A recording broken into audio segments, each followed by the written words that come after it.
રહ્યું છે। સાથે સાથે મહારાષ્ટ્રની વાત કરીએ કે જ્યાં લગભગ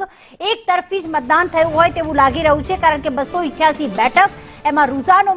288 બેઠકના આવી ચૂક્યા છે, પરંતુ એમાં જેમ જેમ આ તરફ મહાયુતિની બેઠકો વધતી જઈ રહી છે, એટલે કે રૂઝાનમાં જે આગળ ચાલી રહ્યા છે તેમ તેમ બીજી તરફ મહાવિકાસ અઘાડી પાર્ટીની બેઠકો ધીમે ધીમે ઘટતી જઈ રહી છે। આ તરફ 214 છે, બીજી તરફ છે 62, એટલે કે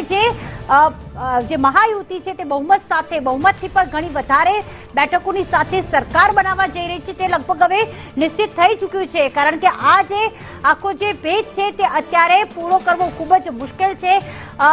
એક તરફી જ મતદાન થયું હોય તેવું લાગી રહ્યું છે અને સાથે સાથે ભાજપે એકલા હાથે જ 116 બેઠક મેળવી છે, જે અલગ અલગ બાયફર્ગેટ કરવામાં આવી રહ્યા છે કે કોને કેટલી બેઠક મળી, શિંદે જૂથને કેટલી બેઠક મળી, અજીત પવારને કેટલી બેઠક મળી, ભાજપને કેટલી મળી। ત્યારે મનીષ અમારી સાથે જોડાયેલા છે। મનીષ, મહાવિકાસ અઘાડી ગઠબંધનની ઊંઘ હરામ થઈ ગઈ છે, જ્યારે કોંગ્રેસ અને ઉદ્ધવ ઠાકરેના ભવિષ્ય પર, શરદ પવારના ભવિષ્ય પર અનેક સવાલ।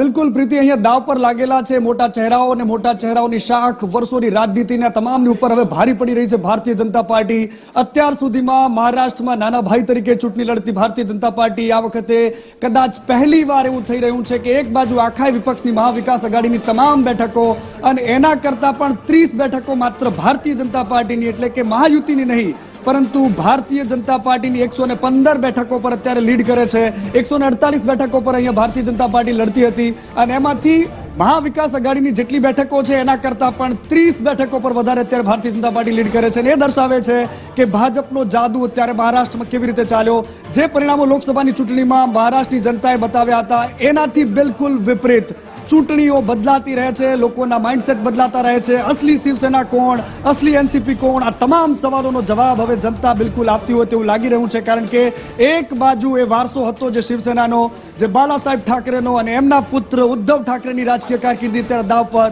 બીજી બાજુ જેને એનસીપી કોંગ્રેસથી અલગ થઈને બનાવી એવા શરદચંદ્ર જે પવાર છે એમની પણ અત્યારે ઇજ્જત દાવ પર છે, કારણ કે એમના પણ રાજકીય અસ્તિત્વ પર સવાલ હવે થઈ શકે છે, કારણ કે અજીત પવારની પાર્ટી એમનાથી આગળ ચાલી રહી છે અને બીજી બાજુ શિંદે પણ આગળ ચાલી રહ્યા છે। પ્રીતિ, બિલકુલ, અત્યારે ઝારખંડના પણ મહત્વના પરિણામ આવી રહ્યા છે। જે રૂઝાન આવ્યા છે, 81 બેઠકોના રૂઝાન આવી ચૂક્યા છે અને અહીંયા કોંગ્રેસનો જે રીતે વોટ શેર વધારે છે તે રીતે કોંગ્રેસ અત્યારે, એટલે કે ઇન્ડિયા ગઠબંધન અત્યારે ક્યાંક સરકાર બનાવતી લાગી રહ્યું છે। શરૂઆતી વલણોમાં ઇન્ડિયાની સરકાર બની રહી છે। મનીષ, ઝારખંડથી શું અપડેટ? પ્રીતિ, અત્યાર સુધીનો ઝારખંડનો ઇતિહાસ બહુ રોચક રહ્યો, કારણ કે